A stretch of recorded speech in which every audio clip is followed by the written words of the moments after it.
हाँ, तो आपका सवाल है कि सन्यासियों के लिए तो है कि कैसे जीना है, लेकिन जो हम्म। गृहस्थी है, जो जैसे जनक थे वो राजा थे, तो वो अपना राज्य कैसे चला रहे हैं, है ना, मतलब ये ज्ञान होने के हम्म। बाद कैसे रहना होने है, के बाद, हाँ जी। तो वो उन्होंने बताया है कि नहीं, तो इसमें तो मुझे नहीं लगता बताया गया है।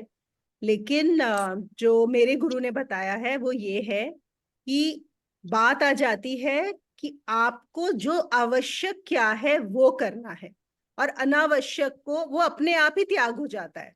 अब आप जब फोकस करो, कुछ चीजें होंगी जो आपने जिंदगी में अनजाने में अनावश्यक चीजें, जो अनइम्पॉर्टेंट चीजें हैं, वो अपने ऊपर लाद ली होंगी। और एक चीज मैं बताती हूँ, एक तो क्या होता है जब हम ये जर्नी करते हैं, जब हम इस यात्रा पर चलते हैं ना, और अध्यात्म में जब हमारी प्रोग्रेस होती है, तो नेचुरली भी बहुत सारी चीजें अपने आप ही छूटती हैं। ऐसा नहीं है कि हम उन्हें छोड़ना चाहते हैं, हाँ। छोड़नी शुरू हो ही जाती हैं। वो आपका अपना भी अनुभव रहा होगा, बहुत सारे ऐसे रिश्ते, बहुत सारी ऐसी चीजें जो हम करते थे, कुछ कुछ छूटना हो ही जाता है। सबसे ज्यादा तो हमारा जो होता है वो ये होता है रिश्तों में, जो हम फंसे हुए होते हैं। हमें लगता है कि ये भी हमारे हैं, वो अपने हैं, उनके लिए ऐसा करना है, यहाँ करना है, तो वो चीजें जो है काफी कम हो जाती हैं। और अगर फिर भी कुछ रह जाए तो एक्चुअली उसमें ज्यादा समय नहीं लगता। अगर आप सिर्फ एक दिन बैठ के 2 घंटे भी निकालोगे ना, और देखोगे कि अब मेरी लाइफ में इंपॉर्टेंट क्या बचा है, आवश्यक क्या बचा है, और जो बेसिक है, देखो फिर से आ जाते हैं सर्वाइवल पे। ओके, सर्वाइवल के लिए क्या चाहिए? रोटी कपड़ा मकान, है ना, आपको 2 समय खाना चाहिए। इस शरीर को क्या चाहिए? और हम शरीर की डिजायर्स की बात नहीं कर रहे, हम शरीर की जरूरतों की बात कर रहे हैं। तो इस शरीर को जिस खाने की आवश्यकता है, जिससे शरीर स्वस्थ रहता है, हमारी ज्यादातर आधी से ज्यादा चीजें तो क्या होती है कि हम स्वस्थ के लिए नहीं खाते, हम स्वाद के लिए खाते हैं, है ना। तो इस हाँ। शरीर के लिए क्या आवश्यक है, और अगर मैं फैमिली में हूं तो मेरी क्या जिम्मेवारियां हैं। अगर सपोज कोई अर्न करता है, तो हो सकता है उसके लिए अभी भी अर्न करना जरूरी हो, कि उसको जो भी पैसा कमाना है अपने परिवार का पालन पोषण करने के लिए, तो उसको वो करना है। लेकिन अब उसको बहुत ज्यादा दौड़ने की जरूरत नहीं है। और बहुत सारे आप देखोगे, मतलब, और स्पेशली हम लोग जिस वर्ग से आ रहे हैं, हम सब लोग जो यहाँ पर हैं, तो इतना पैसा जरूर होगा कि हम जिंदगी भर आराम से खाना तो खा सकते हैं। ठीक है ना, थोड़ा भाग दौड़ करने की जरूरत नहीं है, इतना पैसा तो होगा, इतना कि, और जो हमारे बच्चे हैं उनको भी आपको इंडिपेंडेंट कर देना है, उनको भी इतना सेटल कर देना है। तो क्या अभी भी हम उन चीजों के पीछे भाग रहे हैं? जैसे अष्टावक्र ने भी जनक को पूछा कि अभी भी क्या तुम्हें राज्य बड़ा करने की चिंता है क्या? उनका पहला सवाल यही था, अभी भी कहीं तुम ऐसा तो नहीं सोच रहे कि मैं राजा हूं तो मैं धन संपत्ति इकट्ठी करूं? तो इस तरह से, लेकिन जो जरूरी है, अगर आप, कोई भी लेडी है घर में, उसको जो भी लोगों के लिए बेसिक चीजें जो करनी है, तो सब जरूरी जरूरी, और हाँ वो थोड़ी आवश्यक जो है, वो थोड़ा बहुत सबके लिए बदलेगा। किसी के लिए कोई चीज आवश्यक होगी, किसी के लिए किसी और की चीज, लेकिन रहेंगी मिनिमल। तो आपकी लाइफ वैसे ही सिंप्लीफाई हो जाएगी। एक और क्या आता है, जो कुछ लोगों, तो खैर बहुत रेयर, बहुत थोड़े जो लोग होते हैं जिनको वो भी, मतलब, आदेश मिलता है गुरु से कि अब आपको आगे बताना है, अब आपको प्रचार करना है, जो आपने जाना है उसका प्रचार करना है। हाँ, जब आपको वो प्रचार करने का मिलता है तो एक अलग तरह का शुरू हो जाता है, फिर आपको एक अलग तरह का कार्य करना है, फिर उसमें क्या आवश्यक है वो आपके लिए बढ़ जाएगा। तो लेकिन आपको अब यहाँ पे एक और चीज क्या है, आपको सोचना नहीं है कि मुझे ये करूं ये नहीं करूं। एक बार आपने बेसिक हाँ। बेसिक चीजें डिसाइड हो गई, आप देखो स्पॉन्टेनियसली, यही तो बात है। पहले हम ना हर चीज प्लान करके रखते हैं, मुझे वो ये बोलेगा तो मैं ये बोलूंगी, ऐसा होगा तो मैं ऐसा हाँ। करूंगी। कुछ नहीं, जो अगर आप उस भाव में रहते हो, अगर आप उस चेतना में रहते हो, तो आप देखो स्पॉन्टेनियसली आप छोड़ दो उस चीज को। उस समय जो आपको आए, उस समय ये ट्राई करके देखो। ओके, आप देखो एकदम सही चीज आए, होने दो। मतलब उस चीज को सिर्फ आप साक्षी बन जाओ, जो उस समय हो रहा है, जो आ रहा है, जो सही लग रहा है, करते जाओ। हमारी प्रॉब्लम क्या होती है, हम बाद में बैठ के ना उसका पोस्टमार्टम करते हैं, बोलते हैं अरे मुझे ये नहीं बोलना चाहिए था, मुझे ऐसा नहीं करना चाहिए था, मुझे ये, पहले ये होता है। लेकिन आप रियलाइज करोगे कि जब आप स्पॉन्टेनियस होने लग जाते हो इस दशा में, वो पोस्टमार्टम होना भी बंद हो जाता है। मतलब यू आर ओके, आपने जो किया, जैसा किया, दूसरे ने भी जो किया, जैसा किया, यू बिकम ओके। वो सब चलता है। आप गुस्सा हो गए तो भी ठीक है, आपने कुछ ले लिया तो भी ठीक है, दे दिया तो भी ठीक है, किसी को कुछ सलाह दे दी तो भी ठीक है, नहीं दी तो भी ठीक है। तो तो भी तो स्पॉन्टेनियस उसमें रहो बस। सबसे बड़ी बात क्या होती है? चेतना में रहना। चेतना में रहने का क्या मतलब है? इस ज्ञान के साथ रहना कि मैं कौन हूं। ज्ञान के साथ। पहले तो हम इस ज्ञान में रहते हैं कि मैं एक बेटी हूँ, मैं बहू हूँ, मैं बीवी हूँ, मैं पत्नी हूँ, है ना, मैं माँ हूँ। हमारी ये आइडेंटिफिकेशंस बहुत ज्यादा रहती है ना। तो जब आपकी आइडेंटिफिकेशन बदल गई, अगर आपकी आइडेंटिफिकेशन स्ट्रांग हो गई है कि मैं कौन हूँ, मैं साक्षी हूँ जो भी मेरे साथ हो रहा है, तो नेचुरली आप देखोगे चीजें अपने आप ही सही जाएगी। और कुछ सही मतलब जो है ठीक है। सही का मतलब ये नहीं कि डिफाइंड है कि ये हुआ तो सही होगा और ये हुआ तो गलत है, तो गलत नहीं होगा सही नहीं होगा, ऐसा नहीं है। सही कहने का मतलब है, ये लैंग्वेज की लिमिटेशन है, ओके, कि जो होगा वो ठीक है, it is accepted that way. ठीक। Thank you. हाँ जी। मैं कुछ बोलूं क्या? हाँ बोलिए ना। नहीं, कल जो न्यूज़पेपर में वो छोटा सा आर्टिकल आया था ना, उसमें मेन चीज मुझे ये पता चली, उसमें लिखा था Janak does not receive theoretical answers to all his questions. The interaction with Ashtavakra makes him swasth and it establishes himself in the self. ऐसा लिखा है। ओके, मैंने वो पढ़ा नहीं। हाँ, तो इसमें आपका कोई सवाल है? नहीं मतलब मैं वो बता रही हूँ कि वो जनक को बाद में सब आंसर्स नहीं मिले पर स्वस्थ बने, मतलब वो सेटिस्फाइड, ऐसा मतलब है इसमें, ऐसा लिखा। हाँ, लेकिन स्वस्थ का मतलब होता है कि जनक स्वयं में स्थित हो गए, वो होता है हाँ स्वस्थ। हाँ, यस थ्योरेटिकल सेल्फ। आपने यार दिया ना मोनिका, तीसरी आंख खुल जाती है, वही वाला हो जाता हाँ बिल्कुल है। बिल्कुल, वही सेम ही चीज है कि वो स्वयं में स्थित हो गए, थ्योरी की जरूरत ही नहीं है, है ना। और स्वयं में स्थित हो जाओ तो आगे बाकी सब, असल में आंसर्स भी नहीं, आपके सवाल ही समाप्त हो जाते हैं। ऐसा नहीं होता कि आंसर्स मिलते हैं, अब उन सवालों का कोई मतलब ही नहीं रह जाता, एकदम बेबुनियाद हो जाते हैं। ये ना कुछ ऐसा होता है जैसे सपोज रात को आप एक ड्रीम देख रहे हो, ओके। अभी ड्रीम में कुछ आपके साथ बड़ा बुरा हो रहा है, लेटस से कोई आप ही की, लेटस से आपकी बहन है, आपकी बहन ने आपको धोखा दे दिया ड्रीम में, ठीक है, आपको बड़ा उसके ऊपर प्रेम था। और अब आप सोच रहे हो रात को स्वप्न में कि हाय मेरे साथ इतना बड़ा, इसने मुझे कैसे धोखा दे दिया, ये कैसे मेरे साथ ऐसा कर सकती है। और फिर आप वहां पे सवाल पूछ रहे हो कि ऐसा क्यों हुआ, क्या हुआ था, क्या बात है, लेट अस से सब कुछ चल रहा है। और तभी आपकी आंख खुल गई, है ना।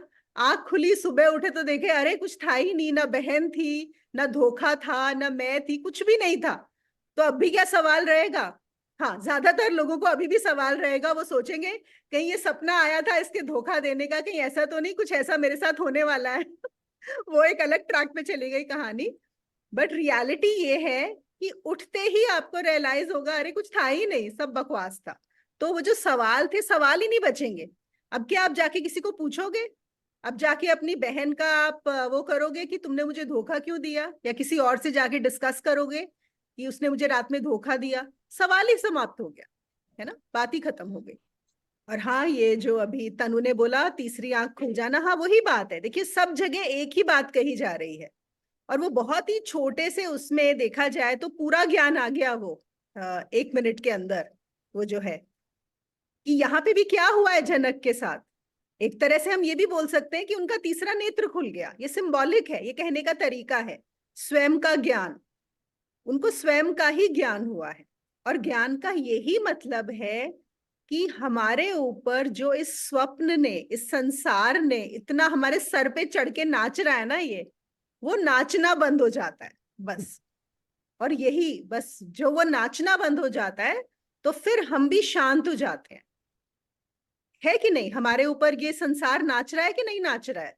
जब हम पैदा होते हैं ना, तो दो तरह के बोझ हैं जो पैदा होते ही, हर मतलब, पता है क्या है, लोग बड़े खुश होते हैं कि जब बच्चा पैदा होता है, कहीं पे भी एक न्यूज आती है, अरे I have a grand child और चाइल्ड, या वो प्रेग्नेंट है।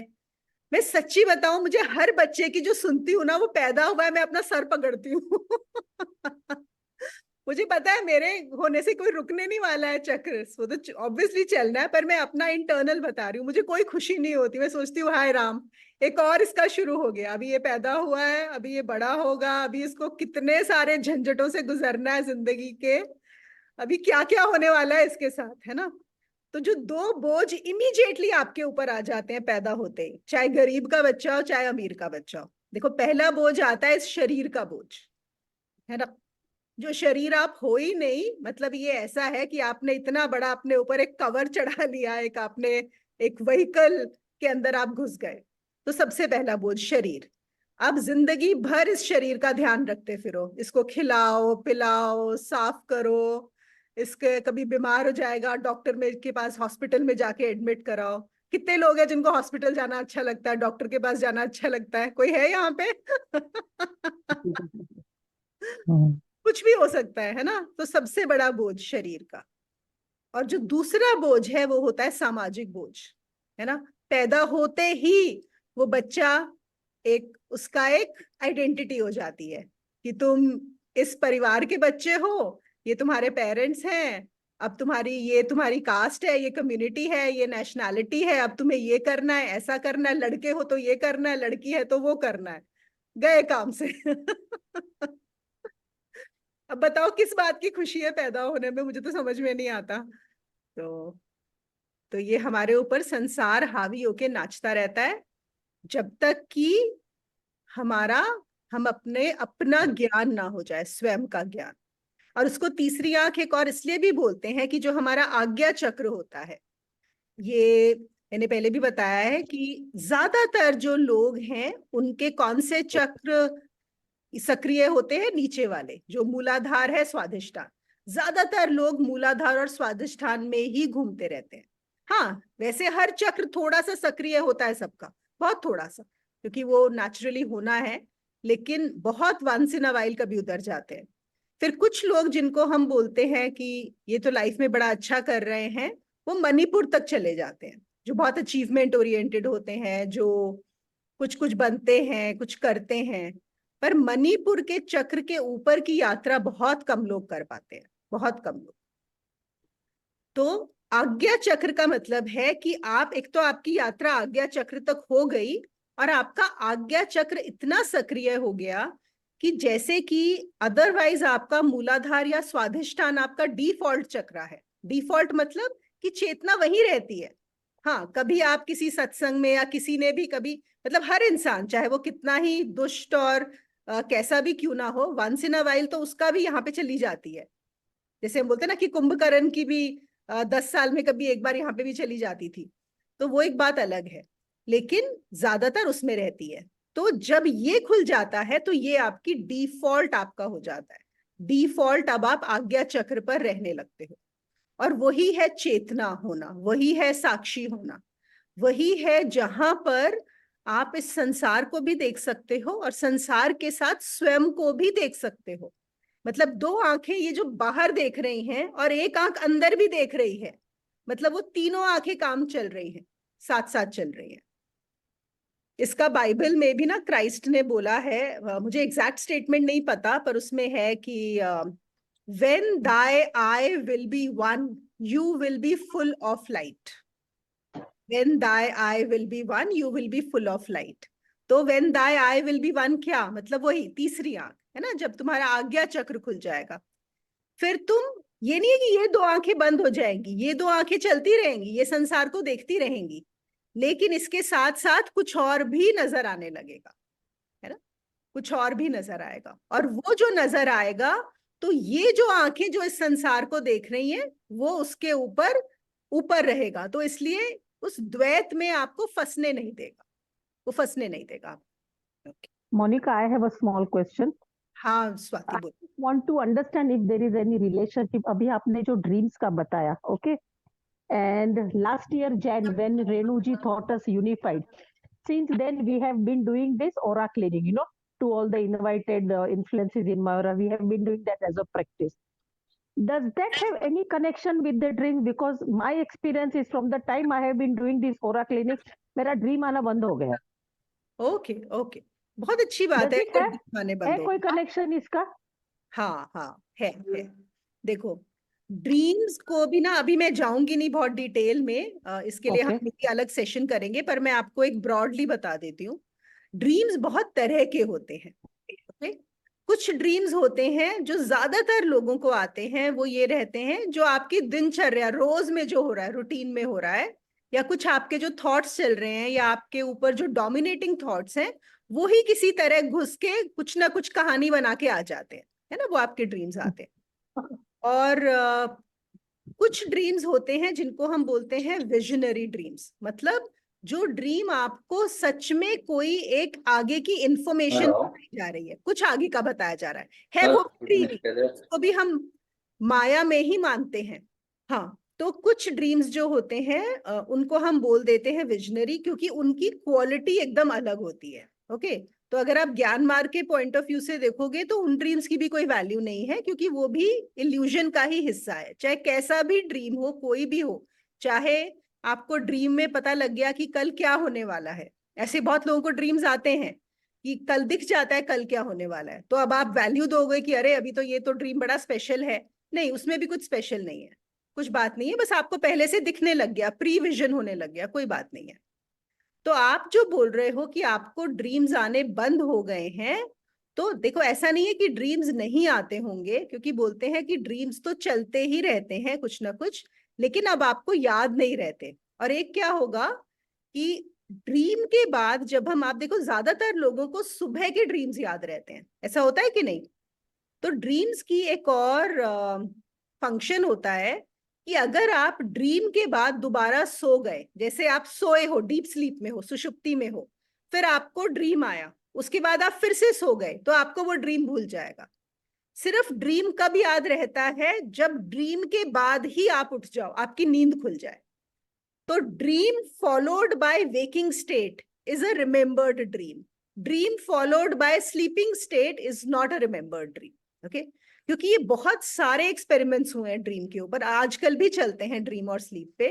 तो बहुत सारे लोग ऐसा बोलते हैं कि उन्हें ड्रीम्स नहीं आते, तो ऐसा नहीं है कि ड्रीम्स नहीं आते, वो उसके बाद स्लीपिंग स्टेट आ जाती है तो याद नहीं रहता।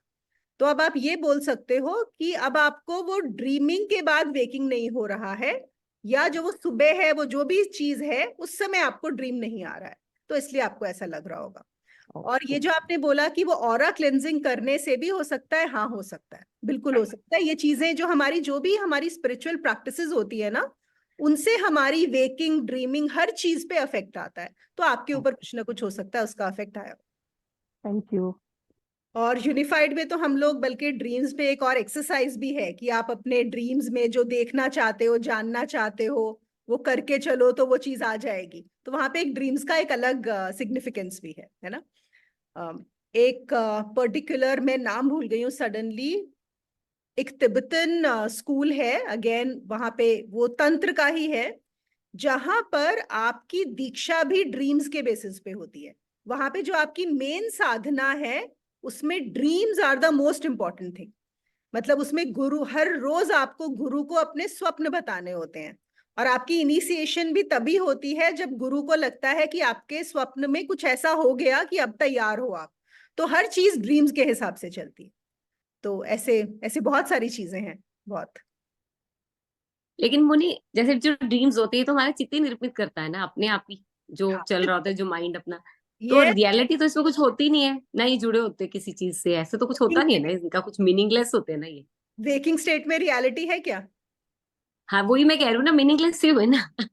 जब वेकिंग ही मीनिंगलेस है तो ड्रीम तो मीनिंगलेस हो ही गए ना। तो हाँ हाँ। ये जो पूरा तो ड्रामा जैसे चल चलो रहा वो, है।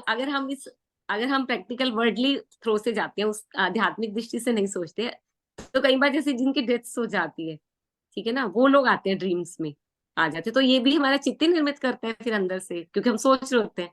हाँ बिल्कुल बिल्कुल। अदरवाइज उनके आने होने का कोई मीनिंग नहीं होता। हाँ, कुछ नहीं, चित्त में ही है सब कुछ। Everything is in the mind, चित्त ओनली, चित्त इज द राइट वर्ड। चलिए शुरू करते हैं अभी हम लोग संस्करण 4 से।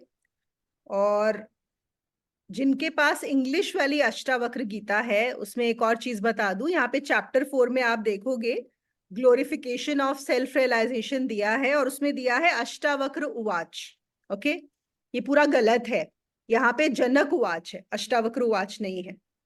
हमने जो पिछले अध्याय में किया था, उसमें क्या था कि अष्टावक्र जनक की परीक्षा ले रहे थे, है ना, उनका मूल्यांकन कर रहे थे।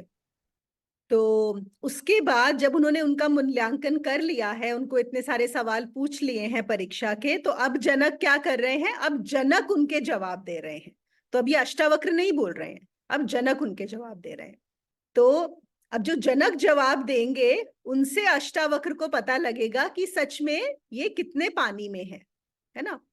और सबसे पहली बात क्या होती है कि जब अष्टावक्र ने उनके ऊपर सवाल उठाए हैं, उनके ऊपर संदेह किया है ना, सवाल उठाने का मतलब यही है कि मैं डाउट कर रहा हूं, मैं अभी भी चेक कर रहा हूं कि तुमको ज्ञान हुआ है कि नहीं है।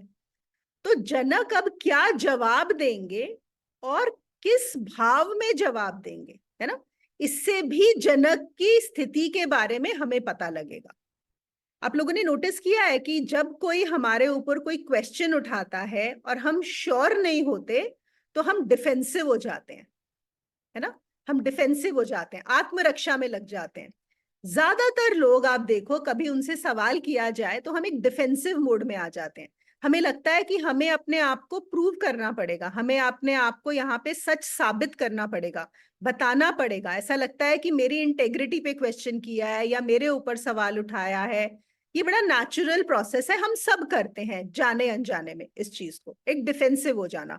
डिफेंसिव होना मतलब कि मुझे अगर किसी ने सवाल उठाया है तो मुझे अभी बताना है, प्रूव करना है कि मैं सही हूं, है ना। तो यहाँ पे हमें जो सबसे पहली बात पता पड़ती है जब जनक अष्टावक्र को जवाब देते हैं, वो ये है कि वो बिल्कुल भी डिफेंसिव नहीं हो रहे।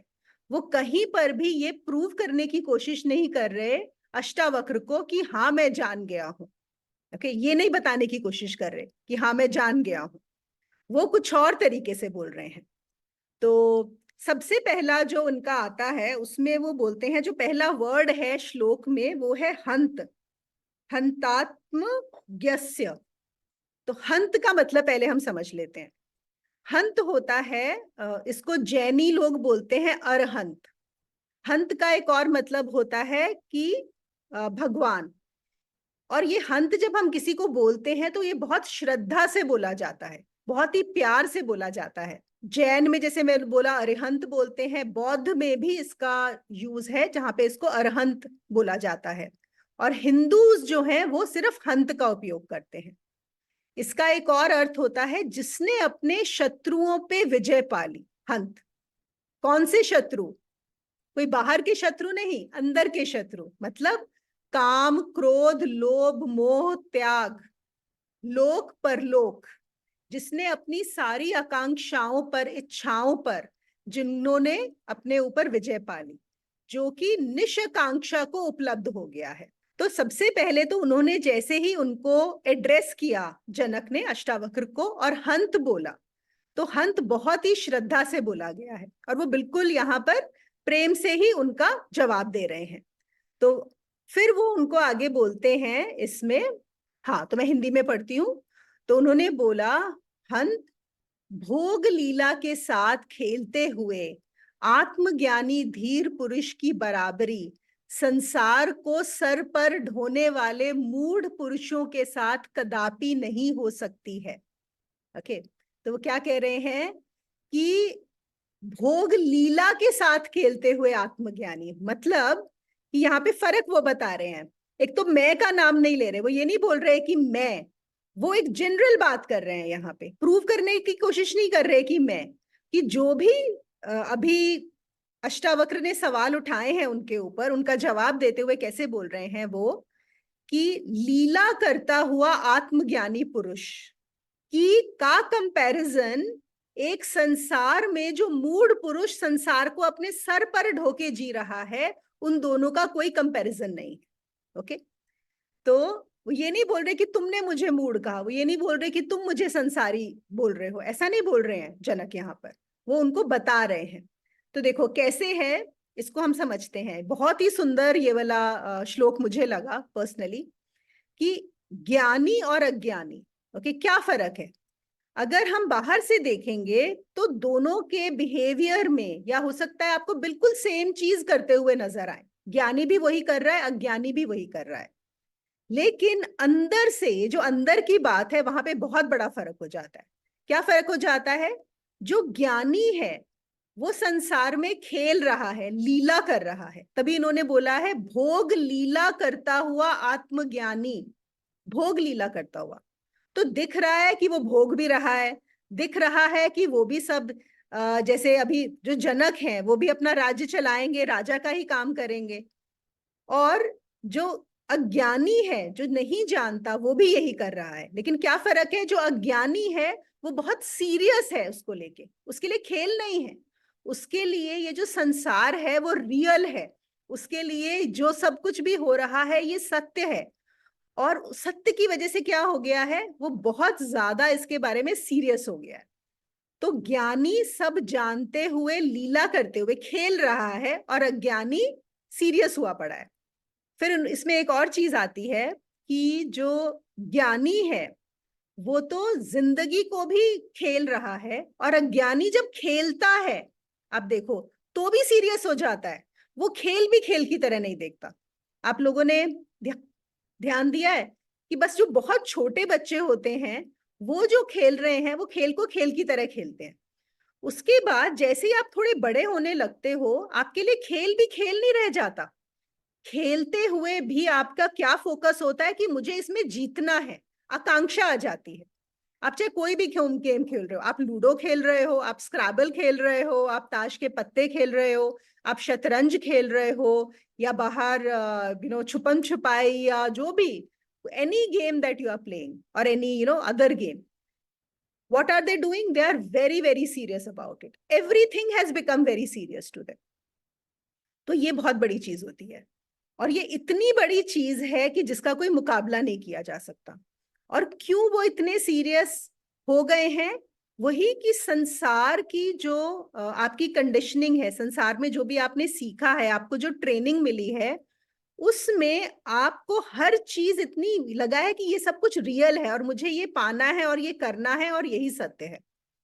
इसका मैं एक और आपको एग्जाम्पल बताती हूँ कि जो जिनका सबसे कम विचार होता है, या जो सबसे कम बोध होता है, ओके, वो होते हैं जो हमारे सैनिक होते हैं। अब यहाँ पे कोई गलत तरीके से ना ले, इसका मतलब ये है कि जो ट्रेनिंग होती है, मिलिट्री ट्रेनिंग, वहां पे आपको क्या सिखाया जाता है? हर तरीके से, मतलब आपको सिर्फ जो भी आपको ऑर्डर आएगा, आपको उस ऑर्डर को मानना है, बस। You just have to follow the orders. आपको अपना विचार, बुद्धि, अपनी संवेदनशीलता का इस्तेमाल करना ही नहीं है।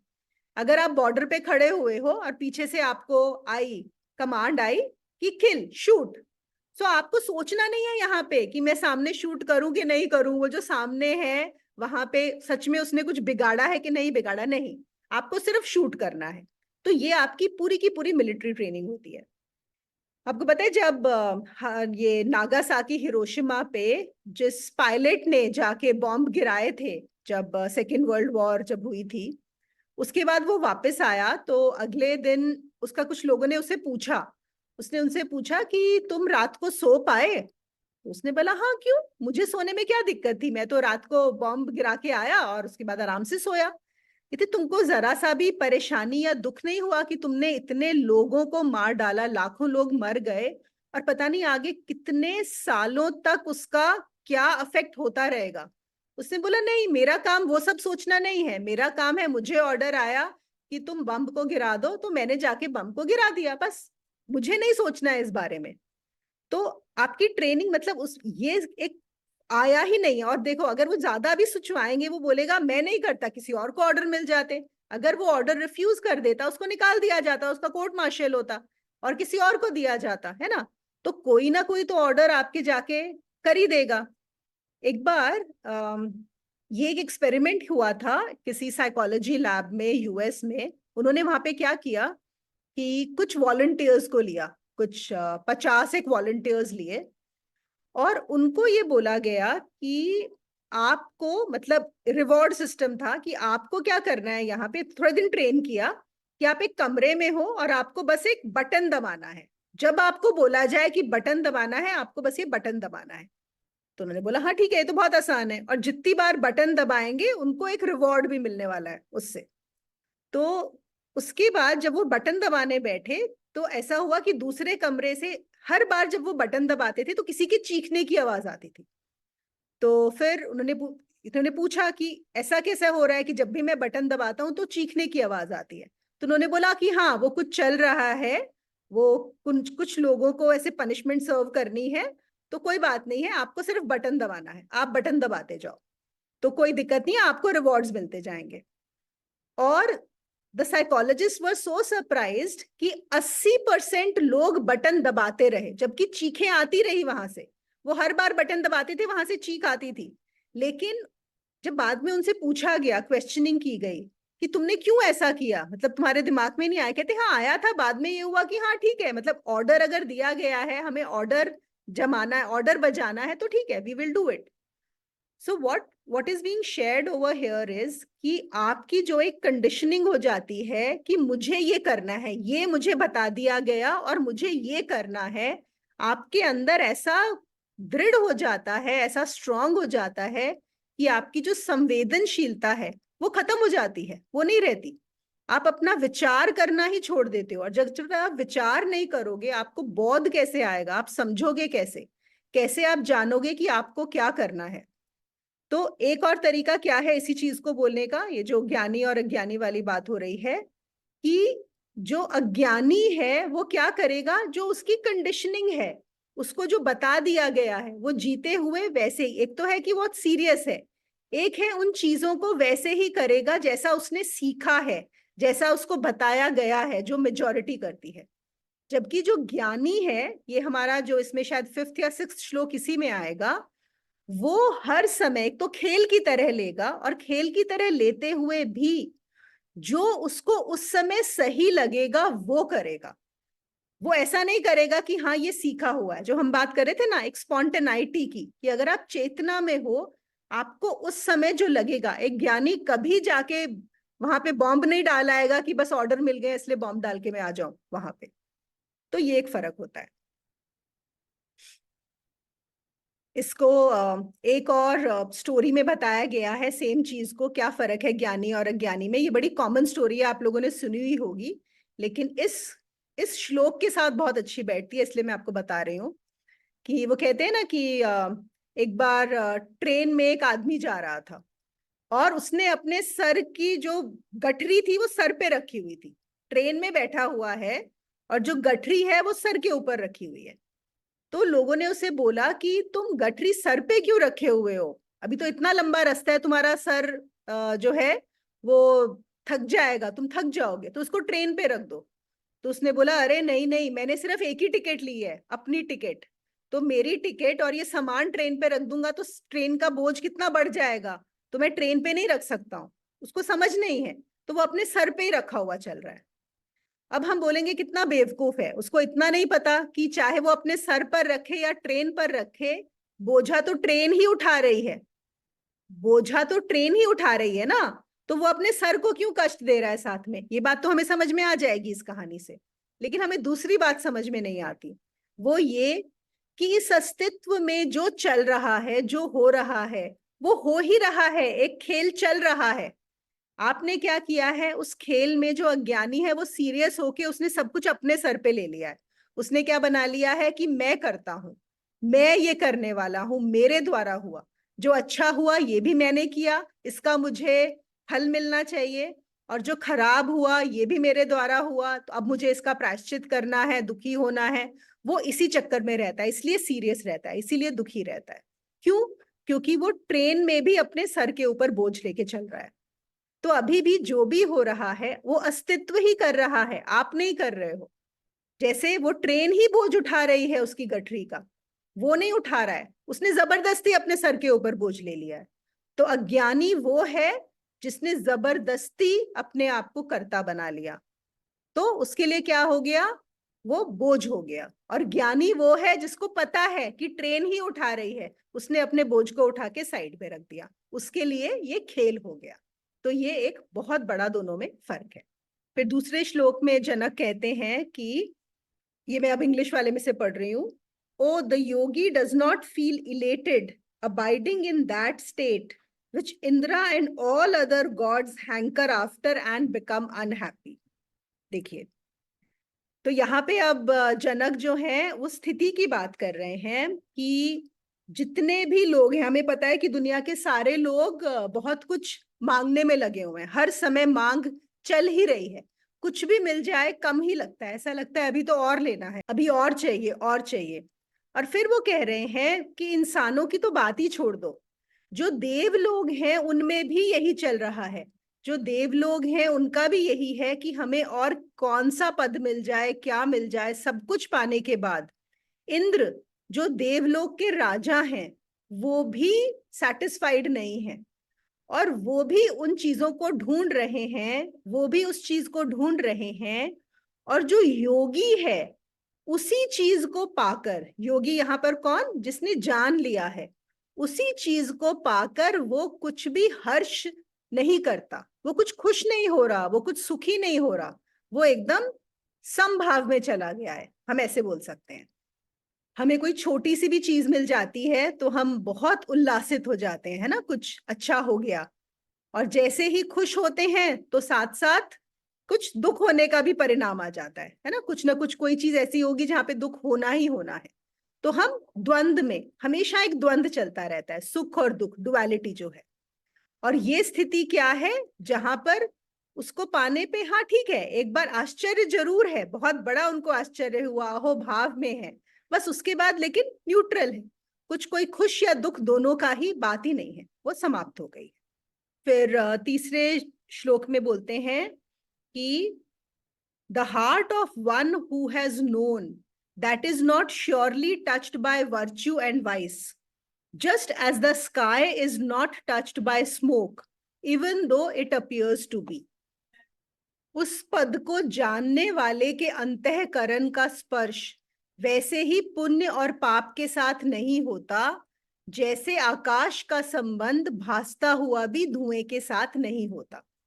अब यहाँ पर ये जो पद की बात कर रहे हैं, उस पद को जानने वाला, मतलब कौन सा पद, स्वयं को जानने वाला, जो अपने आत्म उसमें स्थित हो गया है, आत्मज्ञान जिसको हो गया है, उसको जानने वाला, उसको उसके अंतःकरण का स्पर्श। यहाँ पे अब इन्होंने तो अंतःकरण का वर्ड यूज किया है, हम वो यूज नहीं करेंगे, क्योंकि जब हम बोलते हैं बुद्धि चित्त अहंकार, ये सब अंतःकरण के ही आते हैं, अंतःकरण भी चित्त में होता है। लेकिन कहने का ये है कि वो जो है कुछ भी चित्त में चलता रहे, वो उनसे वैसे ही स्पर्शित नहीं होता। किस तरह, जैसे कि आकाश में जब धुआं डाला जाता है, आकाश अगर धुएं से भर भी जाए तो धुआं है, लेकिन क्या आकाश मैला हो जाता है? आकाश को कुछ भी नहीं होता, है ना, ये हम देख सकते हैं खुद भी कि आकाश में धुआं हो, गंदगी हो, कुछ भी हो, जो स्पेस है, स्पेस किसी भी तरह गंदी नहीं होती है। आई होप ये क्लियर हो गया होगा कि जो आकाश है, जो स्पेस की वो होती है। मतलब हमें अगर सपोज यहाँ पे कोई एक हम स्मेल भी डालें, हमने एक परफ्यूम डाला या फिर हमने यहाँ पे एक गंदी बदबू डाली, तो जो हमें स्मेल आएगा वो आकाश का नहीं है, वो हवा का है। यहाँ पे वी हैव टू अंडरस्टैंड, वो एयर का पार्टिकल है ना। एयर हो सकती है गंदी, कि वो खुशबू से भर गई या गंदगी से भर गई, लेकिन जो आकाश का एलिमेंट है वो कभी भी स्पर्शित नहीं होता। जैसे धुएं से आकाश गंदा नहीं होता, बिल्कुल ऐसे ही जो उस पद को पा जाता है, कौन सा पद, जिसके लिए देवता और इंद्र भी दीन हो रहे हैं, वो भी जो चाहते हैं, उसके लिए बहुत परेशान हो रहे हैं, उस पद को पाने के बाद ना तो वो हर्षित होता है, ना सुखी होता है, और ना ही उसके ऊपर अब कोई किसी भी चीज का असर होता है, ना पुण्य और पाप उसको स्पर्श करते हैं। अब कुछ पुण्य और पाप समाप्त हो जाता है। हमारी जो सारी कहानी है वो इसकी भी तो रहती है ना, कि हम ये जो जिंदगी जी रहे हैं इसमें क्या पुण्य कर रहे हैं, क्या पाप कर रहे हैं। और कभी हम बिजी होते हैं कि अपना संसार बड़ा करने में, जमाने में, हमारे पास ज्यादा पैसा हो, पद हो, रिश्ते नाते हो, जिनके चक्कर में हम बहुत सारे पाप भी करते हैं, है ना, झूठ भी बोलते हैं अपना फायदा करने के लिए, कुछ कुछ लोगों को धोखा भी देते हैं। सबने, कोई ऐसा नहीं होगा जिसने पाप नहीं किए हो, जिनको हम पाप बोलते हैं, समाज में जिनको पाप किया जाता है, जाने अनजाने में सब करते हैं। तो पहले हम संसार को बनाने में लगे थे। अब फिर हमें ध्यान आता है एक उम्र के बाद, अरे नहीं हमने तो बड़े पाप कर दिए, अब हम उन पापों का प्रायश्चित करें या उनको धोएं, क्या करें, कैसे करें। यहाँ पे वो क्या कह रहे हैं कि जिसने स्वयं को जान लिया वो दोनों ही पाप पुण्य से बाहर हो गया, वो अब उसको बिल्कुल भी छुएंगे भी नहीं, क्योंकि वो सिर्फ उनको देखने वाला हो गया। और जब देखने वाले हो जाते हो तो क्या पता पड़ता है, न पाप है न पुण्य है, रिलेटिव में लगेगा। फिर एक और एग्जाम्पल मैं दे देती हूँ, वही जो सबसे आसान हमारा होता है कि जब हम मूवी देखते हैं, आप एक मूवी देख रहे हो, मूवी में आप एक रोल निभा रहे हो जिसमें आपने किसी का मर्डर किया, मूवी में आप एक रोल निभा रहे हो जिसमें आपने अपनी सारी जायदाद दान कर दी किसी दूसरे के लिए, दोनों काम किए, एक ही मूवी में आपने दोनों काम करे, है ना। तो मूवी के अंदर क्या लगेगा कि आपने पाप भी किया, किसी का मर्डर किया, और पुण्य भी किया, आपने अपनी सारी जायदाद दान कर दी, जो हमारी बुद्धि है। लेकिन जब मूवी के बाहर आ जाओगे तो कुछ पाप या पुण्य रहेगा? क्या आपने मर्डर किया था? नहीं। क्या आपने कुछ दान किया था? नहीं, कुछ भी नहीं किया, सब झूठ था, है ना। तो वो पाप पुण्य आपको कैसे स्पर्श करेंगे? कर ही नहीं सकते, बात समाप्त हो गई, मूवी के अंदर ही तक ही बात थी, बाकी कहानी समाप्त। फिर वो कहते हैं अगले श्लोक में, चौथे में, जिस महात्मा ने इस संपूर्ण जगत को आत्मा की तरह जान लिया है, उस ज्ञानी को अपनी इच्छा के अनुसार व्यवहार करने से कौन रोक सकता है? Who can prohibit that great souled one who has known this entire universe to be the self alone from living as he pleases? ये मैंने बोला था ना कि जो पहला वाला श्लोक था कि ज्ञानी अज्ञानी में क्या फर्क है, तो वही चीज यहां पर आ रही है, उसी का कंटिन्यूएशन है कि जिसने पूरे जगत को, पूरे ब्रह्मांड को, पूरे विश्व को अपना ही जान लिया है, मैं ही जान लिया है, उसको कौन रोक सकता है वो करने से जो वो करना चाहता है? इसका एक बोलने का तरीका ये है। दूसरा ये है कि वो सिर्फ अब देखेगा कि क्या हो रहा है, वो कुछ रोकने वाला या करने वाला है ही नहीं, ठीक है ना। एक तो हुआ कि वो अब अपनी इच्छा से करेगा, वो अब कंडीशनिंग से नहीं करेगा। इच्छा का मतलब ये नहीं है कि उसका जो मन करेगा वो करेगा। हम ना चीजों को गलत पहले समझते हैं, हमको लगता है कि अच्छा अब ये अगर ज्ञानी हो गया तो क्या ये कुछ भी बोलेगा, कुछ भी करेगा, इसको सब अलाउड है? ऐसा कुछ नहीं है। वो कभी भी ऐसा कोई कार्य करेगा ही नहीं जिससे कुछ, वो चीज तो पहले ही समाप्त हो चुकी है, वो समाप्त ना हुई होती तो इस पॉइंट तक आया ही नहीं होता कि जो हम बात करते हैं ना, धर्म अधर्म वाली बातें, संसारिक दृष्टि में भी जो हम बात करते हैं, वो बात समाप्त हो चुकी है। लेकिन डू एज ही प्लीजेस का क्या मतलब है कि जो अब उसको सही लगेगा वो ये करेगा, चाहे सारी दुनिया उसके अगेंस्ट क्यों ना हो, तो भी वो करेगा जो उसको सही लगता है। वो आपकी बताई हुई या जो सीखी हुई चीजें हैं उसके हिसाब से नहीं करेगा। इसमें यहीं पर वो चीज आ जाती है कि जो जान जाता है असल में संसार के लिए है तो वो बहुत बड़ा, दोनों बातें हैं देखो, क्योंकि संसार में कभी कभी बहुत कम ही लोग ऐसे हैं जो जान पाते हैं, और बहुत कम ही देश और हम बोल सकते हैं कल्चर्स ऐसे हुए हैं जिन्होंने इनको पहचाना है। बहुत सारे कल्चर्स ने तो पहचाना भी नहीं है।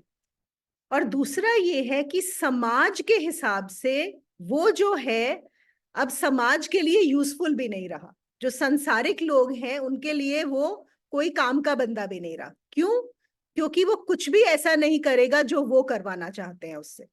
अब देखो जैसे बुद्ध थे, जब बुद्ध चले गए और उसके बाद जब बुद्ध वापस आए, जब लौट कर आए, तब भी उनके पिता ने बोला कि चलो ठीक है, तू चला तो गया था लेकिन अभी भी मैं बूढ़ा हो गया हूं, ये राज्य बचा है, तू अब इसको संभाल अपने राज्य को। अगर देखा जाए तो कोई भी संसारी यही सोचेगा कि हाँ अब तो बुद्ध को राज्य संभालना चाहिए, अब तो जान भी गए हैं कि वो कौन है ना, इतना बड़ा राज्य है। लेकिन बुद्ध ने क्या किया? नहीं संभाला, नहीं लिया। उन्होंने बोला कि नहीं, मैं अब ये नहीं कर सकता। और अपना तो छोड़ो, खुद तो लिया ही नहीं, राहुल को भी सन्यास दे दिया, अपने बेटे को भी सन्यासी बना दिया उन्होंने, है ना। अब कोई सांसारिक दृष्टि से देखे तो बहुत गड़बड़ किया कि पूरा का पूरा राज्य ही छोड़ दिया, सब कुछ। अब वहां पे तो कोई बचा ही नहीं उस राज्य को चलाने वाला। तो ये किससे जा रहे हैं? वो ये कर रहे हैं जो वो करना चाहते हैं, जो उस समय उनको सही लग रहा है। और क्या हर आत्मज्ञानी को एक ही चीज सही लगेगी? बिल्कुल ऐसा नहीं है। क्यों? अब जनक तो नहीं छोड़ रहे कुछ भी, है ना? Janak will continue as a king. जनक ने भी तो राजा हैं, उन्होंने राजा होते हुए ही जाना सब कुछ, लेकिन वो कंटिन्यू करेंगे। कृष्ण तो पहले से ही जानते थे सब कुछ, वो राजा बन के रह रहे थे, है ना? फिर महावीर थे, महावीर ने भी सब कुछ छोड़ दिया था, सब त्याग दिया था। महावीर भी एक इतने बड़े राजा के ही घर के पुत्र थे, राजा हो सकते थे कल को। तो सेम आत्मज्ञानी के लिए भी जो स्वयं को जानता है, उसमें भी आपको अलग अलग, ऐसा नहीं है कि एक ही बिहेवियर मिलेगा, वो अलग मिलेगा। पर तो इसमें भी बहुत लोग कंफ्यूज हो जाते हैं कि ऐसा कैसे होता है। और दूसरी चीज जो मैं बोल रही थी कि संसारी के काम के लायक नहीं रहता, तो कभी कभी वो बहुत रेवोल्यूशनरी हो जाते हैं, कभी कभी वो बहुत अलग नजर आते हैं। अगर हम ओशो का एग्जाम्पल लें, तो ओशो ने तो बिल्कुल ही एक अलग ही बोली पकड़ ली थी, है ना? कितने लोग उनके अगेंस्ट हो गए, कितने लोग। और स्पेशली क्योंकि वो जो हमारे धर्मशास्त्र हैं उनके भी अगेंस्ट ही बोल रहे थे, सबके अगेंस्ट, धर्मशास्त्रों के अगेंस्ट, पंडितों के अगेंस्ट, पॉलिटिशियंस के अगेंस्ट, सोसाइटी के अगेंस्ट, मतलब हर चीज वो अलग ही कर रहे थे। तो यहाँ पे यही बताया जा रहा है, जिसने स्वयं को जान लिया और जो खेल रहा है, उसको जो वो करना चाहता है उससे कौन रोक सकता है ना? कोई नहीं रोक सकता। तो और ऐसे लोगों ने, और अगर हम ओवरऑल पर्सपेक्टिव में देखेंगे ना, अगर हम छोटे पर्सपेक्टिव में देखेंगे तो हमें लगेगा बुद्ध ने अरे अपने पिता का राज्य छोड़ दिया, हमें लगेगा ओशो ने इतना बड़ा रेवोल्यूशन लिया, बहुत सारे लोगों के घर भी जरूर कुछ ना कुछ जो उनकी एक चल रही थी, एक पर्टिकुलर तरीका, डिस्ट्रॉय भी हुआ होगा, काफी सारे लोगों का ऐसा हुआ है।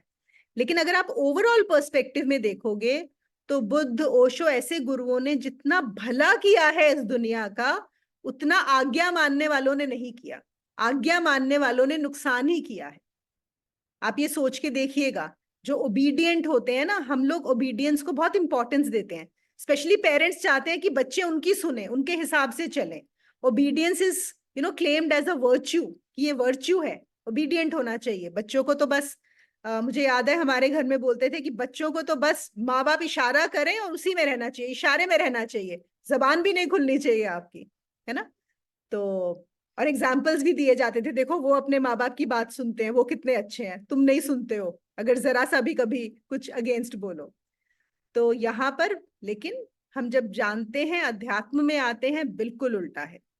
और ओबीडियंस में वो क्या बोलते हैं, किसी के भी अंडर आपको किसी की भी बात नहीं माननी है। आपको किसकी बात माननी है? स्वयं की बात माननी है। सुनो सबकी, करो वो जो आपको सही लगे। और जो ज्ञानी पुरुष है वो तो करता ही यही है, वो अपनी ही करता है, सबकी सुनता है, लेकिन करता वही है जो उसको सही लगता है। और अज्ञानी पुरुष क्या करता है? वो बहुत कैलकुलेटिव होता है, वो देखता है मेरा फायदा किस में होगा, क्या करने में फायदा होगा। अगर वो 10 लोगों से सलाह लेता है तो भी उसका ये होता है कि अच्छा इसने मुझे सलाह दी है तो मुझे इसी की बात माननी होगी, नहीं तो कल को ये नाराज हो जाएगा अगर मैंने इसकी बात नहीं मानी, है ना? तो बहुत सारी बातें वो वैसे करते हैं। तो अगर आप वैसे करोगे तो आप क्या आ गए? संसार में ही चल रहे हो। अगर आप फायदा नुकसान सोच के डिसीजंस लेते हो तो अभी भी आप संसारिक हो, क्योंकि जो जान गया है वो अपना ही सुनता है और उसे ना फायदे का लोभ होता है ना नुकसान का डर होता है। प्रणाम दी, सोनिया बोल रही थी। हाँ सोनिया बोलो। दी, अभी आपने बोला ये फायदा नुकसान कैलकुलेटिव ज्ञानी वाला अज्ञानी वाला, तो थोड़ा सा इलेबोरेट कर सकते हैं आप इसमें थोड़ा और? क्योंकि कभी कभी हम भी ऐसे डिसीजंस लेते हैं जो हम बहुत कैलकुलेटिव होके लेते हैं। संसार में रहकर आपको थोड़ा सा इधर उधर देखकर ही चीजें समझ कर ही करते हैं, तो क्या वो नहीं करना होता हमें? और डिसीजंस फिर कैसे ले हम? हाँ, वही हमने पिछली बार भी बात की थी सोनिया इस बारे में कि डिसीजंस लेने में हम डरते हैं। हम क्यों संसार की सुनते हैं? कि हमें अभी अपने ऊपर इतना निश्चय नहीं है, अपने ऊपर इतना कॉन्फिडेंस नहीं है कि मैं जो करूंगा अपनी मर्जी से और उसके जो परिणाम आएंगे, उसके जो भी फल आएंगे, क्या मैं उनको भोगने के लिए तैयार हूं? Do I take responsibility for the consequences of my actions, है ना?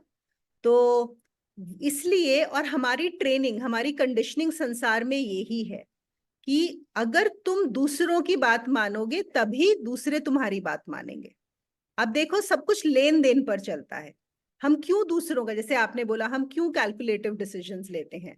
अगर किसी ने बोला है ऐसा बिहेव करना चाहिए, या छोटी छोटी चीजें देखो ना, आप सोसाइटी में भी जाते हो, बहुत सारे इवेंट्स अटेंड करते हो, सोशल पार्टीज, या ये जो चलते हैं ना कि किसी के यहाँ कोई शादी है, किसी के यहाँ किसी की मृत्यु हो गई, किसी के यहाँ आज घर का फंक्शन हो रहा है, किसी का प्रमोशन हो गया, हर चीज पे फोन करना, उनको कंग्रेचुलेट करना, दुख जाहिर करना, चाहे ना आपको खुशी हो रही है उनके साथ कुछ हुआ है, चाहे ना आपको दुख हो रहा है उनकी लाइफ में कुछ हुआ है, लेकिन एक सोशल ऑब्लिगेशन है। क्यों? क्योंकि अगर आपने उनके साथ ऐसा नहीं किया तो हो सकता है कि कल को आपको उनकी जरूरत पड़े, आपको उनसे काम पड़े, तो फिर वो तो आपको सुनाएंगे, है ना, कि अरे हमने तो शादी में बुलाया था, आप आए नहीं, हमारा तो ये ऐसा, हमारे साथ इतना बुरा हुआ, आप तो अफसोस करने भी नहीं आए। तो ये खूब चलता है, आप तो दिल्ली में रहते हो, आपको पता है, वहां तो भर भर के ये सब चीजें चलती हैं। तो क्या है अब यहाँ पे, कैसे आप इन सब चीजों को छोड़ सकते हो? जब तक आप वहां पे रह रहे हो और आपको दूसरों का सपोर्ट चाहिए, तब तक आप ये सब चीजें करोगे। लेकिन अगर आप इतने इंडिपेंडेंट और कॉन्फिडेंट हो अपने आप में कि ठीक है, मुझे कल को ये सपोर्ट नहीं करेंगे, या मैं इनका सपोर्ट के बिना मुझे तकलीफ आएगी ना, ये लोग सपोर्ट नहीं करेंगे, मुझे कल को जरूरत होगी, तो मैं कर सकती हूँ अपना काम खुद से, मुझे नहीं जरूरत। मैं स्वयं में इतनी स्ट्रांग हूं कि मैं अपना देखरेख कर लूंगी, और नहीं भी हुआ, परेशानी भी हुई, तो परेशानी ठीक है, मुझे कोई प्रॉब्लम नहीं है उस परेशानी से। आप देखो, हम ज्यादातर समय, कितना समय हम अपना बिताते हैं सिर्फ ये देखने में कि ये, वो इन्वेस्ट करते हैं हम रिलेशनशिप्स में कि कल को हमारे काम आएंगे। आप लोग सब देख लो, खुद खुद एनालाइज करो, कितने रिलेशनशिप्स में आपने इन्वेस्ट करके रखा हुआ है ये सोच के कि कल को, चाहे आपको वो पसंद नहीं है, अगर आपको आज ऑप्शन हो कि, और एक खुद सोच के देखना, चलो इसी से मुझे ध्यान में आया, आपके पास अगर मैं आपको आज एक कंफर्मेशन दे दूं, ओके, 100% सोनिया, कि आपको कोई प्रॉब्लम नहीं होगी कभी लाइफ में, आपकी लाइफ स्मूथ चलेगी, सब कुछ मिलेगा, कोई इंसान की, आपको किसी की जरूरत नहीं है, आप देखो आप कितने रिलेशंस इसके बाद रखोगे अगर आपको ये कंफर्म कर दिया जाए, है ना? जीरो। जीरो। एक्चुअली दीदी मेरे साथ तो हुआ भी यही है कि कोई रिलेशनशिप है ही नहीं, मतलब और पेरेंट्स के जाने के बाद कोई रिलेशनशिप बना ही नहीं कभी भी। उसके बाद भी मतलब वो डिसीजन भी शायद मेरा था या नहीं था मुझे पता नहीं, बट वो ऑटोमेटिकली ऐसा हुआ है कि मतलब रिलेशनशिप लेस है मतलब हम लोग। तभी बट तभी कभी इसी कभी, मार्ग में आ गए हो, नहीं तो आते भी नहीं। हाँ तो कभी कभी ना आप पे थोपा जाता है कि जैसे बहुत सारी चीजें आपको सामाजिक दौर उस पे करनी पड़ती है। जैसे मैं एक लड़की हूँ और दिल्ली में रहती हूँ, तो मुझे बहुत सारी चीजें थोड़ा संभल के चलना पड़ता है, वहां पे अपना दिमाग लगाना पड़ता है कि कौन घर पे आ रहा है कौन नहीं आ रहा है, या हाँ, किससे वो बात किससे। ठीक है। हाँ, वो थोड़ा सा पूछना था कि वहां पे भी क्या मैनिपुलेशन, अगर आपको कोई ऐसा बोल दे कि आप बहुत कैलकुलेटिव हो मैनिपुलेटिव हो, तो क्या वो गलत है कि आपने आपको संभालना भी मतलब गलत होता है क्या इसमें? बिल्कुल नहीं, देखो, यहाँ पर ही बुद्धि की जरूरत है ना, कि कहाँ पे कैलकुलेटिव होना है। अगर आप एक अकेली लड़की रहते हो,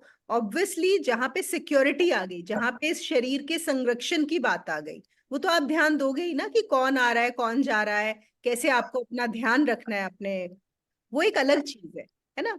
एक जी बात हो रही है जहां पे जरूरत नहीं है लेकिन हम फ्यूचर के लिए इन्वेस्ट कर रहे हैं लोगों में, तो ये डिफरेंशिएट करना हमेशा। जैसे मैंने जी दीदी। बताया था कि एक होती है हमारी सर्वाइवल नीड्स, इस शरीर को क्या चाहिए, है ना? जी एक है जी। कि इस शरीर को खाना चाहिए, तो जो हम्म। भी खाने में हम खाते हैं, बेसिक रोटी सब्जी दाल चावल, या जो भी जिसका भी जो बेसिक खाना है, तो हम बोले कि वो तो देंगे ना, लेकिन अगर कोई सोचे कि अगर हम किसी को बोल रहे हैं कि अरे तुम्हें रोज होटल में जाके बाहर खाना खाने की जरूरत नहीं है, या तुमको ये दिखाने की जरूरत नहीं है कि तुम हर समय जापानीज और चाइनीज और कॉन्टिनेंटल या लेबनीज, या लोगों को बताने के लिए कि देखो फेसबुक पे, क्योंकि मुझे पोस्ट डालनी है कि मैं आज कौन से रेस्टोरेंट में कौन सा वाला कुइजीन खा रहा हूँ, दोनों बातों में बहुत फर्क है ना। तो जी इसका मतलब ये नहीं है कि आपको वो मना कर रहे हैं तो आप खाना भी नहीं खाओगे, खाना तो खाओगे ना।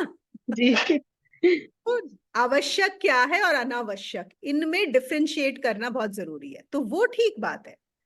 तो कैलकुलेशंस की बात एक अलग लेवल पे आ रही है, जो ज्यादातर लोग करते हैं समाज में, जो रिश्ते बना के रखते हैं ना, क्योंकि बहुत बहुत सुनने को मिलता ही रहता है, अरे अरे उनको फोन नहीं करेंगे तो वो नाराज हो जाएंगे, अरे उनको बर्थडे विश करना भूल गए तो ये हो जाएगा।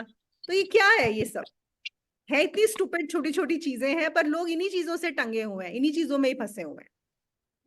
तो हमेशा हम बोलते हैं अध्यात्म में कि इंडिपेंडेंट होना बहुत जरूरी है ना, तब आप उसका पूरा मजा ले सकते हो।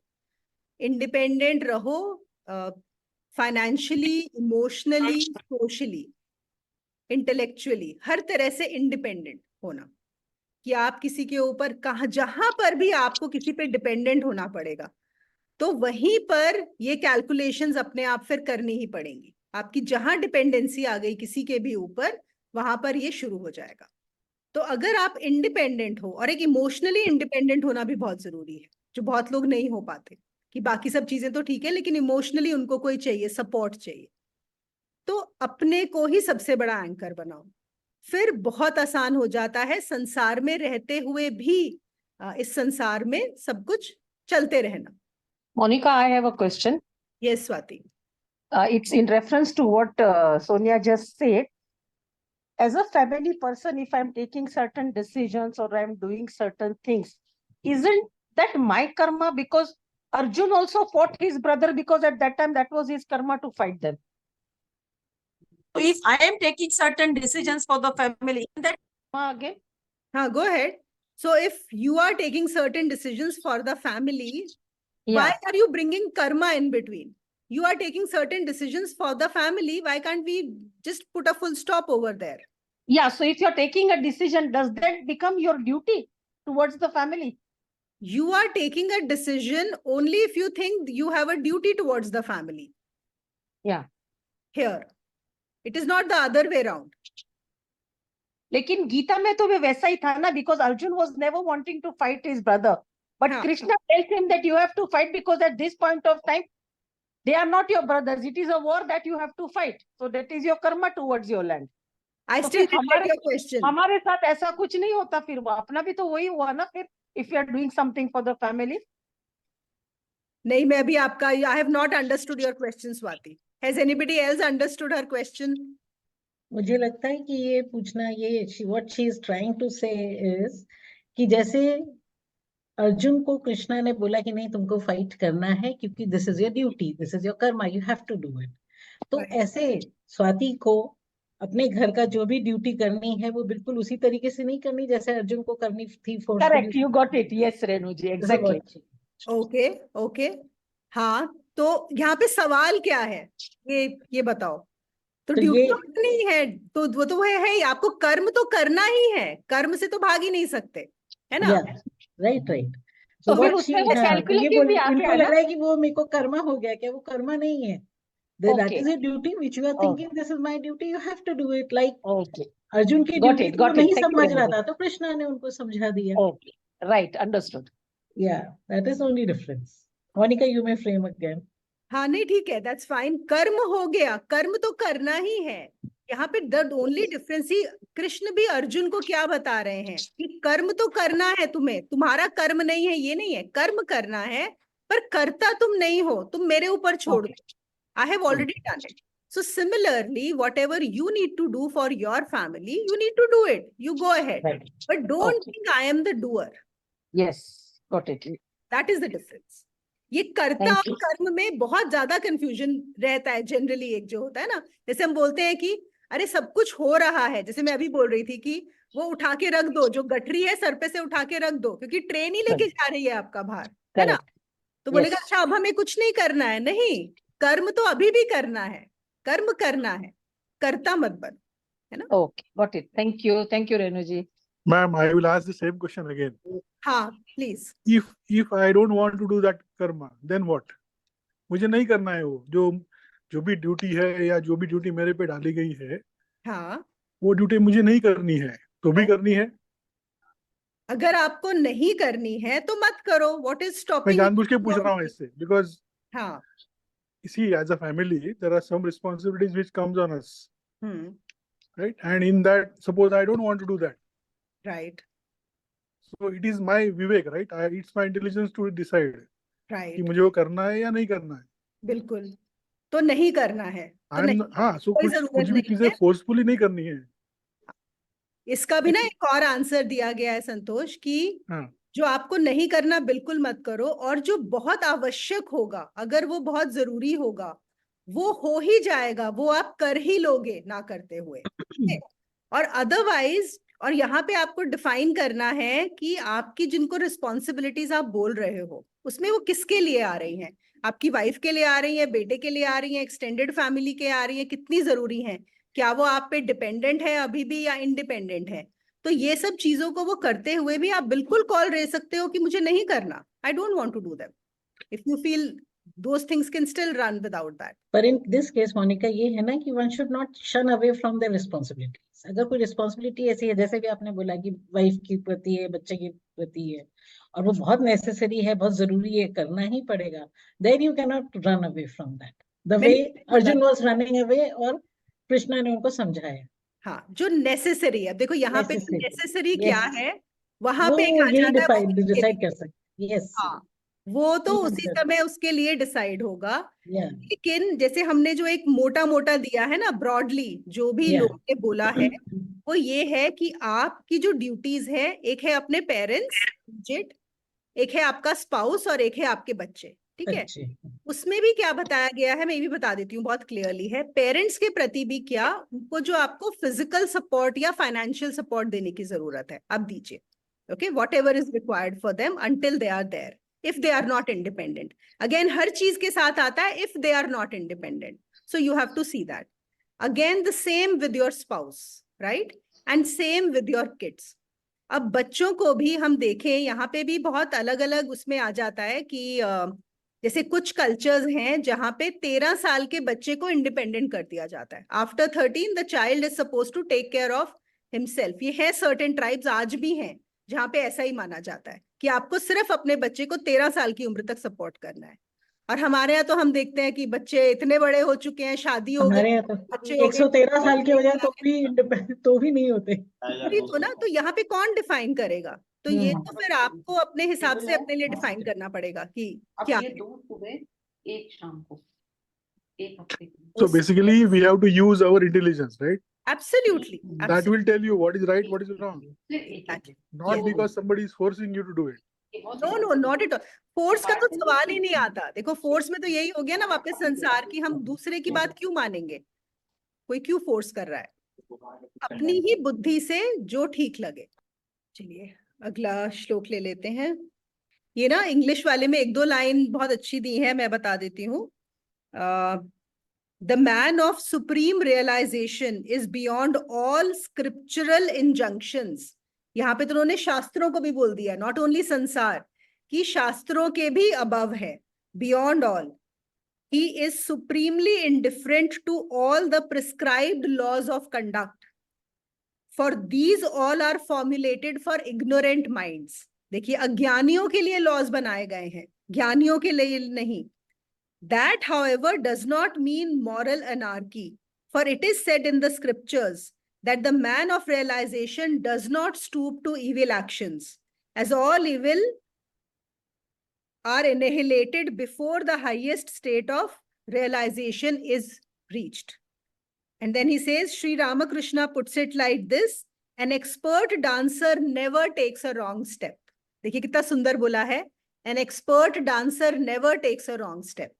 तो जो मैन ऑफ रियलाइजेशन है, उसको अपनी बुद्धि और विवेक से ही मालूम होगा कि क्या सही करना है। और अगर आप, वही चेतना की बात आ जाती है, अगर आप उस चेतना में रहते हो, अगर आप उस आत्मज्ञान में रहते हो, आप गलत डिसीजन लोगे ही नहीं। हो सकता है, मैं ये भी बता दूं, ऐसा हो सकता है कि जब वो डिसीजन लोगे आपके आसपास वालों को लगेगा कि आपने बहुत गलत किया है, कुछ गलत लिया है, ऐसा नहीं करना चाहिए था।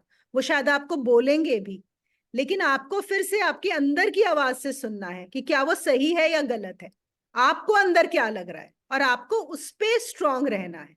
एक बार अगर आप क्लियर हो अपने उसमें कि मुझे क्या करना है, फिर आसपास का जो एनवायरनमेंट होता है वो अपने आप अकॉर्डिंगली एडजस्ट कर लेता है, एवरीबडी एडजस्ट। फिर दीदी इसके लिए भी क्या साधना लगती है? क्योंकि ये समझने के लिए तो ठीक है, बट जब आप प्रैक्टिकली करने जाते हैं इसको, बट ये उतना आसान नहीं लगता है हाँ, तो क्योंकि साधना तो लगेगी, बिल्कुल। जो अभी जो चित्त है वो काफी ग्रॉस है, जो आपका माइंड है वो इतना ग्रॉस है, आपकी जो चेतना है वो अभी इस बॉडी और माइंड में ही फंसी हुई है।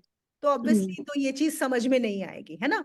तो ये हम जी जब अष्टावक्र गीता में क्या कर रहे हैं, हम सिर्फ इंस्पायर हो रहे हैं, हम ये जान रहे हैं कि ऐसी स्थिति आती है जहां पे आप इतने फ्री हो जाते हो, ऐसी स्थिति जिसके लिए इंद्र और बाकी देवलोक के देवता भी तरसते हैं, है ना। ऐसी स्थिति जहां पे आपको जान पड़ता है कि ये जो पूरा संसार है ये मुझ में ही है, मैं संसार में नहीं हूं, ये पूरा संसार मुझ में है। तो सोचो, ऐसे ही जब हम जानेंगे कि ऐसा है तो हम इंस्पायर होंगे ना साधना करने के लिए। तो जी साधना तो करनी पड़ेगी, बिल्कुल। जी। फिर वो यहाँ पे कहते हैं, of the 4 kinds of created beings from Brahma to the clump of grass, it is the wise one alone who is capable of renouncing desire and aversion. तो एक चींटी और एक जो घास का भी जो पौधा उगा हुआ है ना, नीचे से नीचे और ऊपर ब्रह्म तक, इतना लंबा, देखो उन्होंने सबको कवर कर लिया है। उसमें सिर्फ जिसने जान लिया, द वाइज वन, वो ही है जो क्या, who is capable of renouncing desire and aversion, जो अपनी इच्छा को, जो इच्छा आ रही है या अनिच्छा आ रही है, उन दोनों को ही छोड़ सकता है। और देखो ये वही वाली बात आ गई जो आज बताया था आइसक्रीम वाला, अगर जिन्होंने सुना हो कि आपने आइसक्रीम को देखा, है ना। आइसक्रीम क्या है, कोई भी विषय वस्तु है सामने, भोग है। वो एक सुंदर स्त्री भी हो सकती है, वो एक सुंदर पुरुष हो सकता है, वो एक बहुत बढ़िया ब्रांड की गाड़ी हो सकती है, वो एक पोस्ट हो सकती है ना, कोई भी चीज। सामने वाले ने, आपके पड़ोसी ने मर्सिडीज खरीदी या BMW खरीदी, तो आपको भी, वो भी एक बन गई ना इच्छा, इच्छा आ गई, अरे उसके पास है मेरे पास भी हो। अब इस इच्छा पे ज्यादातर लोगों का क्या होता है, इच्छा आ गई तो परेशानी शुरू हो गई कि अब तो इस इच्छा को कंप्लीट करना ही है ना। वो वाइस प्रेसिडेंट बन गया, मैं अभी जनरल मैनेजर हूं, अब तो मुझे भी वाइस प्रेसिडेंट बनना ही है, चलो जी, वहां से दौड़ शुरू हो गई। कोई भी हो, आइसक्रीम तो एक बहुत छोटा सा एग्जाम्पल है, कोई भी चीज आपको जो नजर आ गई, फिर आपकी दौड़ शुरू हो गई। और यहाँ पे वो क्या बोल रहे हैं, वाइज वन। वाइज वन माने कौन, जिसका तीसरा नेत्र खुल गया है, वो देख सकता है। ऐसा नहीं है कि उसको इच्छा नहीं उठेगी, यहाँ पे ये समझना बहुत जरूरी है। उसको भी इच्छा नहीं भी उठती, लेकिन उठती भी है, क्योंकि उसके भी चित्त की ट्रेनिंग वहीं से हुई है ना। तो हो सकता है उसमें भी इच्छा उठे कि हाँ, लेकिन इच्छा उठते ही उसको कुछ और नजर आ जाएगा, है ना। ये 2 आंखें उस इच्छा को दिखाएंगी और वो देख पाएगा कि ये इच्छा उठ रही है, और वो उस इच्छा को छोड़ सकता है, वहीं पे ड्रॉप कर सकता है। तो वो वहीं पे बात समाप्त हो गई, इच्छा आई और समाप्त हो गई। जरूरी नहीं है कि उस पे एक्शन लिया जाएगा।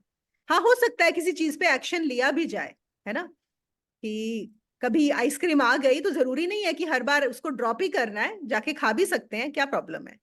तो आपकी मर्जी है कि आपको करना है या नहीं करना। तो ये तो हुआ डिजायर। दूसरा क्या हुआ, एवर्जन, अनिच्छा। अनिच्छा क्या है कि ये मुझे नहीं चाहिए, है ना, ये इंसान मेरे पास ना हो, या ये क्यों आ गए, या ऐसा क्यों हो गया मेरे साथ, सेम चीज है, सिर्फ उसका दूसरा पार्ट है। अभी क्या था, मुझे ये चाहिए, और अनिच्छा क्या है, ये मुझे नहीं चाहिए। तो ज्ञानी क्या कर रहा है, उसको भी देख लेता है कि देखो ये अवर्जन आया है, ये अवर्जन हो रहा है, उसको भी ड्रॉप कर देता है।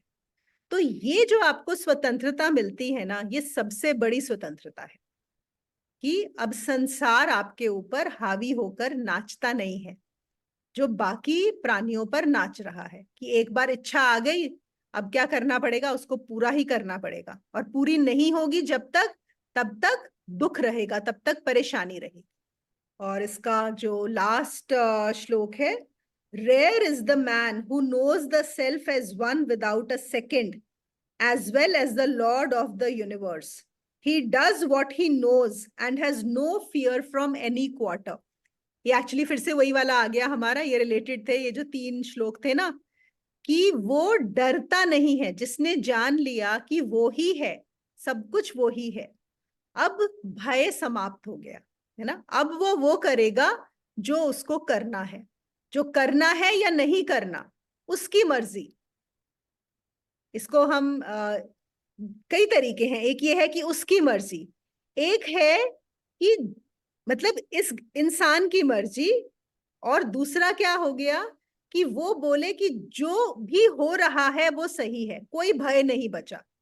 कि जो बोलते हैं ना कि हमको क्या बताया, जिसे हम भक्ति मार्ग में बोलते हैं कि भगवान पर सब छोड़ दो, या हम एक बोलते हैं जो उसकी मर्जी वो मेरी मर्जी, या बोलते हैं तेरी रजा में ही राजी हूं, है ना, कि जो चल रहा है आई एम फाइन, मैं सब देख सकता हूं और जो हो रहा है उसको होने दूंगा। अब कोई भय नहीं है, अब कोई ये नहीं हुआ कि मैं इसको रोक दूं, इसको ऐसे कर लूं या इसको ऐसा करने से रोक दूं। ना मुझे करना है ना रोकना है, ना बदलना है ना बदलने से रोकना है, जो है सब सब मुझे मंजूर है, एक्सेप्टेड है, एक्सेप्टेंस है, भय समाप्त हो गया।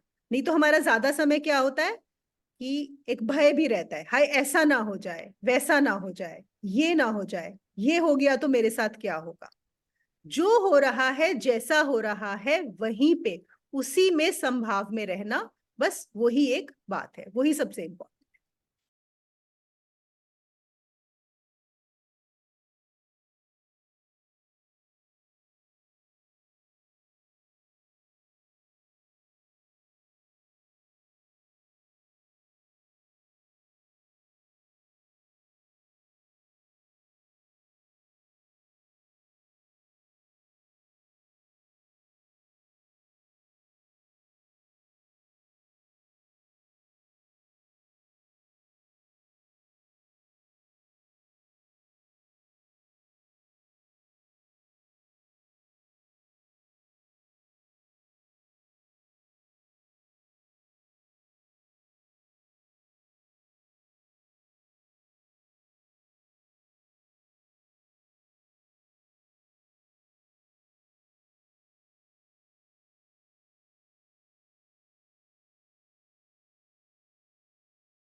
तो एक साधक को इन सब चीजों पे हमेशा ध्यान रखना है, तो तभी होता है संभाव का क्या मतलब होता है, balance in the middle, the mid path, the mid way, जहां पे ये भी ठीक है वो भी ठीक है, मतलब कुछ है ही नहीं, जैसा भी होगा वो ठीक है, किसी भी चीज को पकड़ना नहीं है, जो है बस इस समय है और ठीक है।